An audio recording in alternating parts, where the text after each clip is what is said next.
Tall Tale TV. Above the End of the World by Jonathan Burgess. We clung to Guraru's back for the fear of the horrors below. The weather proved dangerous up so high.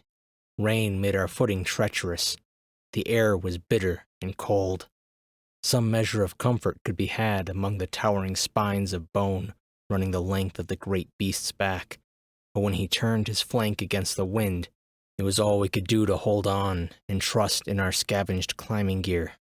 It was life, of a sort. Some among us spoke of making it permanent. Guraru didn't seem to notice our presence, or much mind if he did. With hard work and the right tools, you could bore holes into his spines. Then we secured ropes, pulleys, canvas. You could make a hammock to sleep upon, though not peacefully. Why not build a town? The idea held promise. Our naysayers disagreed, however. They would shake their faces, pale with fatigue and hunger. We would need materials, they said. We would have to descend again. The rest of us would look down to the wrecked towers, the fires burning madly out of control.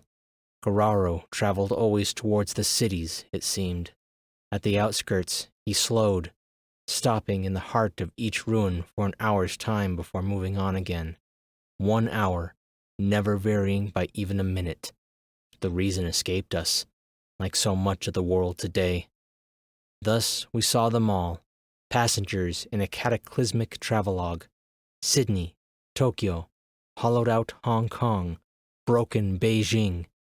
The life was stomped out of all of them, but rarely were they empty. Picking through the rubble crawled our dead. They were like ants from up so high, like the lice we hunted from between Guraru's scales for sustenance. First, there would be one, tottering aimlessly through the streets, then another, and as Guraru's thunder-stomped footsteps shook the rubble and smashed what was left, they congregated. Great, flesh-hungry hordes of the unquiet dead, drawn by the only sign of life left in the world, one they found too titanic to trouble, too massive to ever bring low. Not that they didn't try. The hordes crawled over each other to reach the feet of the great beast. They'd swarm around his claws and pick at the horny, armor-hard scales that covered his ankles like truck-sized plates. A few would even grab the tip of his tail. It didn't matter. The walking dead had ruined our world, more intimate than the great beasts had ever proven, driven on by whatever bizarre virus had come with the beasts from their mysterious island. But to Guraru and his kind, they were nothing, less than insects. For every 50 that clung to his feet, 40 fell away with the first titanic step. None remained past the second. So we hid upon the back of a monster, the only safe haven left in the world. Mostly, Guraru wasn't alone. There were other great beasts, Kachuran, Masakaru, Velike Zemi. The number wasn't important. We lived in mortal terror of them just the same. Guraru's kin weren't a peaceful family. Another great beast was the only thing that could shake Guraru from his strange hour-long rest. Whenever one appeared, he would roar and posture. Then he would fight. Great big knockdown, drag-out brawls that crushed the countryside, to say nothing of the walking dead, to say nothing of us. Time passed. We adapted. The scale lice clustered, we found, enabling us to shepherd them. Condensation collected in streams along Guraru's flanks and neck.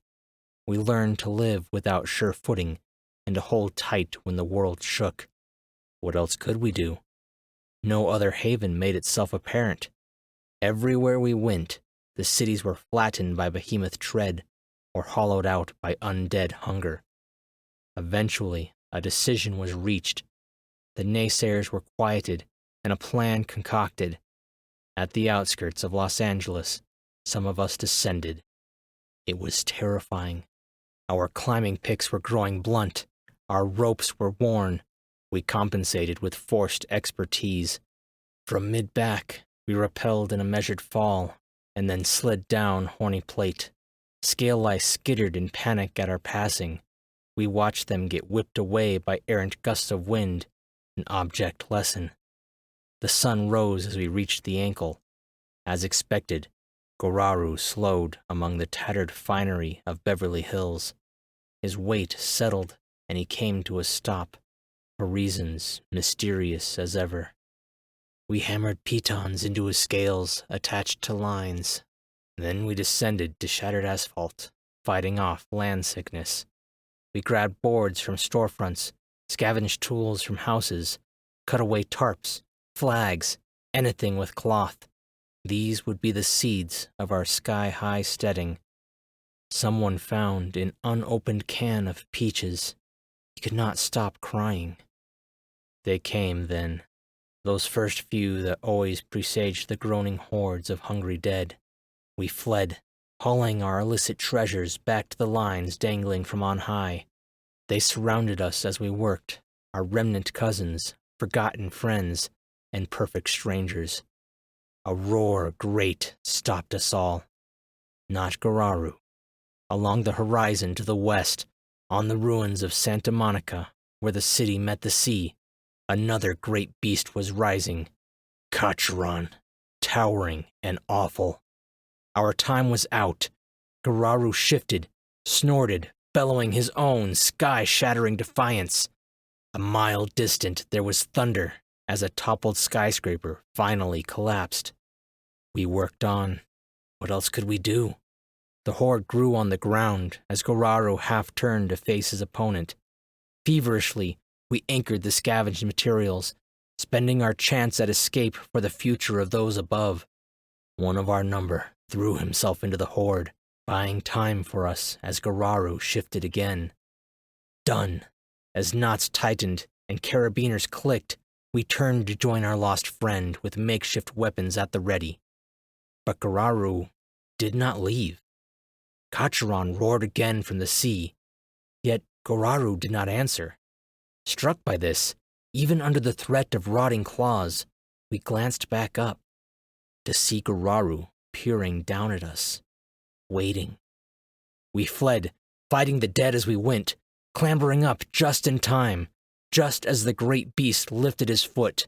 He took a quarter-mile stride as we held on, the threat below exchanged for something far more fierce.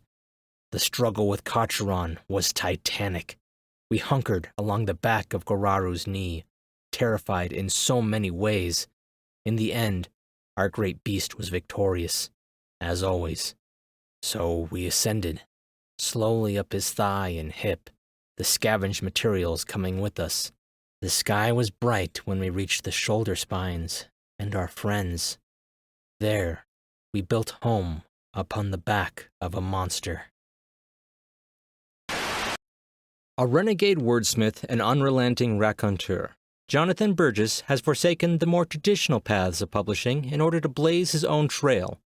Author of the crowdfunded Dawn Hawk trilogy, his short fiction has appeared in Subtopia magazine and has been the recipient of the Galavin Writing Award. When not penning tales about sky pirates and fat dragons, he can be found haunting the Pacific Northwest, complaining about his beer. While he occasionally dabbles in dystopia and science fiction, his first love will always be comedic fantasy. Currently, he's spinning tales about a clutch of 7 young dragons being raised by a thief. Find out more about this at jonathanburgess.com. Oh my gosh, I love this concept. If Jonathan Burgess is this good at sci-fi, I really just can't wait to check out his fantasy. I mean, the line about the peaches was a story unto itself.